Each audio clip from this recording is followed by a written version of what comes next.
Kita semua ingin membuat pilihan yang benar. Sebuah dorongan mendasar untuk mempercayai bahwa tindakan kita, sekecil apapun, dapat memberikan dampak positif bagi dunia di sekitar kita. Perasaan ini ada dalam keseharian kita. Saat kita memilih tas belanja yang dapat digunakan kembali, atau membayar sedikit lebih mahal untuk kopi dari sumber yang etis, kita merasa telah melakukan bagian kita. Sekarang, perbesar perasaan itu ke salah satu keputusan terbesar dalam hidup kita, membeli sebuah mobil. Kita menginginkan performa, kita menginginkan gaya, tetapi semakin banyak dari kita yang juga menginginkan tanggung jawab lingkungan. Pada awal tahun 2000-an, sebuah raksasa otomotif Jerman menawarkan jawaban yang sempurna. Sebuah solusi yang tampaknya mustahil, kekuatan diesel yang dahsyat dengan emisi yang bersih. Mereka menamakannya Clean Diesel. Itu bukan sekadar teknologi, itu adalah sebuah janji. Janji dari Volkswagen, nama yang identik dengan keandalan dan rekayasa presisi.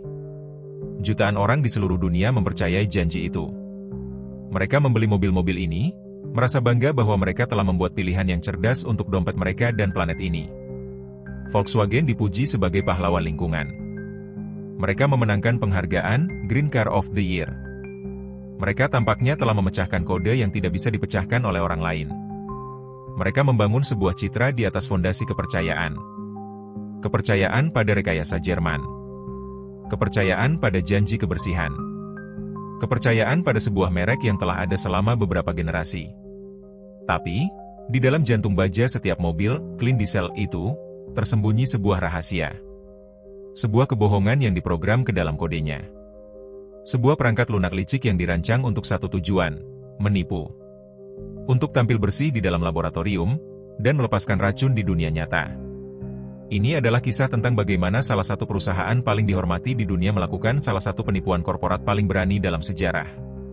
Sebuah skandal yang akan mengguncang industri otomotif hingga ke intinya, menghancurkan reputasi, dan menelan biaya puluhan miliar dolar. Ini adalah kisah Dieselgate. Kisah tentang bagaimana janji hijau ternyata adalah kebohongan hitam pekat. Cerita ini akan mengungkap bagaimana ambisi yang tak terkendali dan budaya kesombongan korporat dapat menyebabkan perusahaan mengkhianati kepercayaan jutaan pelanggannya. Dan itu akan membuat kita bertanya, seberapa dalam kebohongan itu? Dan apa yang sebenarnya keluar dari knalpot mobil yang Anda percaya itu bersih? Untuk memahami skala pengkhianatan ini, kita harus memahami skala Volkswagen itu sendiri. Ini bukan sekadar perusahaan mobil, ini adalah ikon Jerman, simbol kebangkitan industri pasca perang. Selama puluhan tahun, Volkswagen membangun reputasi global untuk kualitas, daya tahan, dan yang terpenting, kejujuran. Mobil mereka adalah bagian dari keluarga di seluruh dunia. Pada awal 2000-an, di bawah kepemimpinan CEO Martin Winterkorn yang ambisius, Volkswagen menetapkan tujuan yang sangat berani, menjadi produsen mobil nomor satu di dunia pada tahun 2018. Kunci untuk menaklukkan dunia adalah menaklukkan pasar Amerika yang sulit ditembus, sebuah pasar yang sangat skeptis terhadap mobil diesel. Disinilah kampanye Clean Diesel lahir. Itu adalah senjata rahasia mereka. Mereka berinvestasi miliaran dolar dalam pemasaran untuk meyakinkan Amerika bahwa diesel bisa menjadi bersih, bertenaga, dan hemat bahan bakar. Dan itu berhasil. Penjualan mobil diesel TDI Volkswagen meroket di AS. Dari Jetta hingga Passat hingga Audi A3, orang Amerika jatuh cinta pada torsi dan efisiensi. Kekuatan Volkswagen mencapai puncaknya. Mereka adalah kerajaan global, dengan selusin merek di bawah payung mereka, dari Skoda yang terjangkau hingga Bugatti dan Lamborghini yang mewah. Rapat dewan mereka diadakan di ruang-ruang mewah yang dilapisi kayu. Para eksekutif mereka terbang dengan jet pribadi. Mereka adalah bangsawan industri otomotif. Budaya di dalam Volkswagen adalah salah satu keunggulan teknik yang sombong. Mereka percaya bahwa insinyur Jerman mereka dapat memecahkan masalah apapun. Kegagalan bukanlah pilihan. Pertumbuhan eksponensial ini menciptakan tekanan yang luar biasa. Target penjualan harus dipenuhi, peraturan emisi harus dipatuhi, dan dominasi global harus dicapai dengan segala cara. Mereka merasa tak terkalahkan. Dengan pendapatan ratusan miliar euro dan pengaruh politik yang sangat besar di Jerman, Volkswagen merasa berada di atas hukum. Di puncak dunia, mereka percaya bahwa tidak ada yang akan berani menantang mereka. Tidak ada regulator, tidak ada pesaing, dan tentu saja tidak ada universitas kecil yang akan mampu mengungkap rahasia mereka. Di balik fasad kesuksesan yang gemilang ini, keputusan fatal telah dibuat bertahun-tahun sebelumnya. Keputusan untuk memilih penipuan daripada inovasi sejati. Para insinyur tahu bahwa mereka tidak dapat memenuhi standar emisi AS yang ketat sambil mempertahankan performa yang diinginkan pelanggan. Jadi, mereka menciptakan jalan pintas. Rasa tak terkalahkan inilah yang membuat mereka percaya bahwa mereka bisa lolos begitu saja.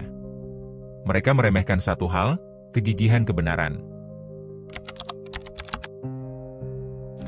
Tanda-tanda peringatan dini sebenarnya sudah ada.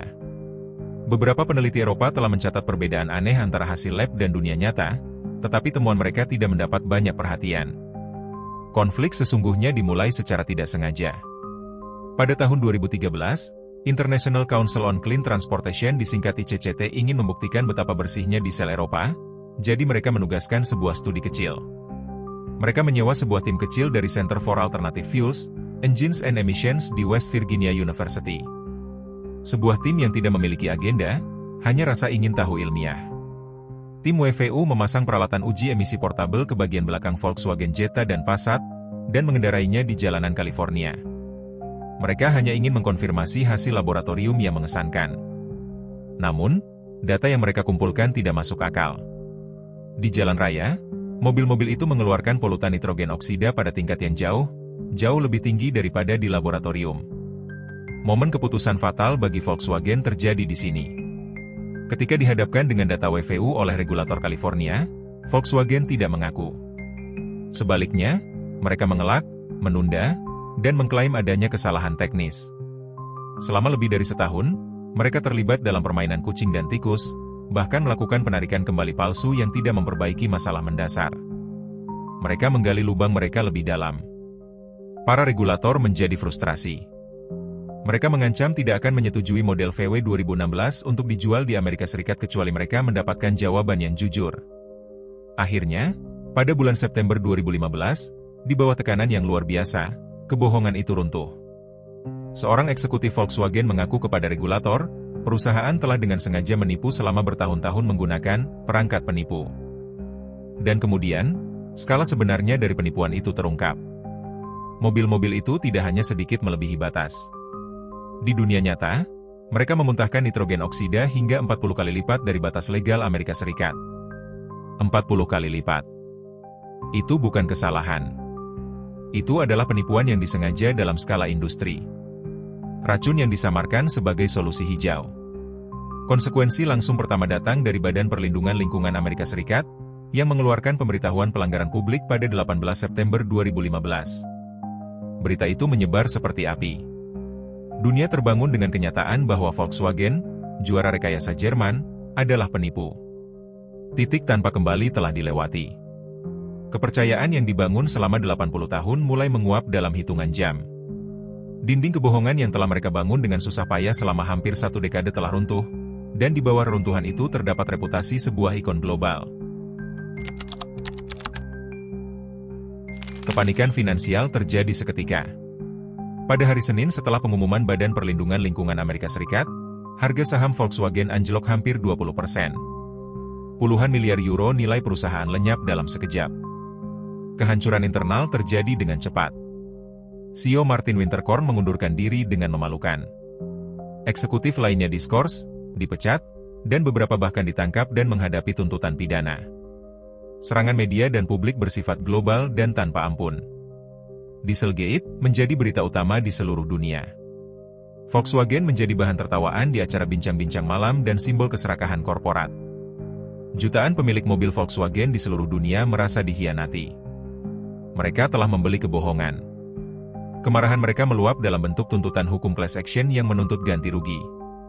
Wujud visi kegagalan adalah penarikan kembali 11 juta kendaraan di seluruh dunia. Logistiknya adalah mimpi buruk, dan biayanya sangat besar. Perusahaan terpaksa menghentikan penjualan semua mobil diesel baru di Amerika Serikat, secara efektif membunuh teknologi yang seharusnya menjadi penyelamat mereka. Denda dari pemerintah di seluruh dunia mulai menumpuk. Amerika Serikat sendiri mengenakan denda dan biaya penyelesaian yang mencapai lebih dari 25 miliar dolar. Reputasi, Made in Germany, yang merupakan kebanggaan nasional, tercoreng parah. Kanselir Angela Merkel bahkan harus angkat bicara, menuntut transparansi penuh. Di dalam perusahaan, Budaya ketakutan dan kerahasiaan yang memungkinkan skandal ini terjadi, terungkap. Penyelidikan internal melukiskan gambaran suram tentang manajemen otokratis dan tekanan yang tak henti-hentinya. Proyek-proyek dibatalkan. Anggaran dipotong. Ribuan pekerjaan terancam. Dampak manusia dari kebohongan korporat ini sangat nyata dan menyakitkan. Titik terendah datang ketika Volkswagen harus mengaku bersalah atas 3 tuduhan kejahatan di Pengadilan Federal Amerika Serikat, termasuk konspirasi untuk menipu Amerika Serikat. Mereka dipaksa untuk berada di bawah pengawasan monitor independen selama 3 tahun, sebuah penghinaan yang luar biasa bagi perusahaan yang pernah begitu bangga dan mandiri. Merek yang pernah melambangkan kepercayaan kini menjadi studi kasus dalam penipuan. Buku-buku ditulis, dokumenter dibuat, semuanya mengabadikan kejatuhan mereka yang memalukan. Keruntuhan total bukan hanya soal finansial, itu adalah keruntuhan identitas. Siapakah Volkswagen jika bukan tentang rekayasa yang jujur? Dari puncak dunia menjadi paria global, kejatuhan Volkswagen adalah bukti yang mengerikan bahwa semakin tinggi Anda membangun di atas fondasi kebohongan, semakin keras Anda akan jatuh. Analisis penyebab utama Dieselgate menunjuk pada budaya perusahaan yang beracun, ambisi yang buta dikombinasikan dengan ketakutan akan kegagalan, yang menciptakan lingkungan di mana kecurangan tidak hanya mungkin, tetapi juga tak terhindarkan. Ini adalah pelajaran utama dalam etika bisnis. Kebohongan korporat, betapapun canggihnya, pada akhirnya akan terungkap. Di era informasi digital, tidak ada rahasia yang benar-benar aman. Pesan moralnya sangat kuat, biaya untuk reputasi yang hancur jauh lebih besar daripada keuntungan jangka pendek dari jalan pintas. Kepercayaan, sekali hilang, hampir tidak mungkin untuk didapatkan kembali sepenuhnya. Untuk kita sebagai konsumen, ini adalah pengingat untuk tetap skeptis. Untuk mempertanyakan pemasaran yang terdengar terlalu bagus untuk menjadi kenyataan dan untuk menuntut transparansi dari merek yang kita dukung dengan uang kita. Kisah ini juga merupakan kemenangan bagi para pahlawan yang tak terduga, para peneliti universitas yang gigih, para regulator yang waspada, dan para jurnalis yang mengungkap kebenaran. Jalan alternatif yang bisa diambil Volkswagen sangat jelas. Mereka bisa saja berinvestasi lebih banyak dalam teknologi emisi yang benar sejak awal, seperti sistem AdBlue yang sekarang mereka gunakan. Mereka bisa saja mengakui tantangan teknis tersebut kepada publik dan regulator, dan bekerja sama untuk mencari solusi. Itu akan menjadi tanda kekuatan, bukan kelemahan. Ya, itu akan lebih mahal dan mungkin menunda tujuan dominasi global mereka, tetapi itu akan mempertahankan aset mereka yang paling berharga, reputasi mereka. Sebagai akibat dari skandal ini, Volkswagen terpaksa berinvestasi besar-besaran dalam kendaraan listrik, secara ironis mempercepat pergeseran industri menjauh dari mesin pembakaran internal. Kebohongan mereka, pada akhirnya, memaksa mereka menuju masa depan yang lebih bersih, tetapi dengan cara yang paling menyakitkan dan memalukan. Pelajaran dari Dieselgate melampaui industri otomotif.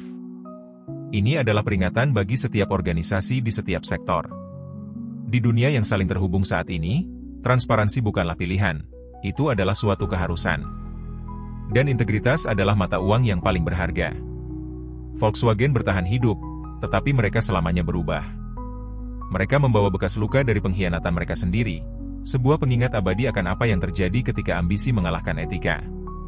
Mereka belajar dengan cara yang sulit bahwa membangun kembali kepercayaan jauh lebih sulit daripada membangun mobil terlaris di dunia. Jadi, pertanyaan filosofis terakhir tetap ada. Dalam perlombaan tanpa akhir untuk menjadi nomor satu, di mana kita sebagai masyarakat menarik garis antara ambisi yang dapat diterima dan penipuan yang merusak?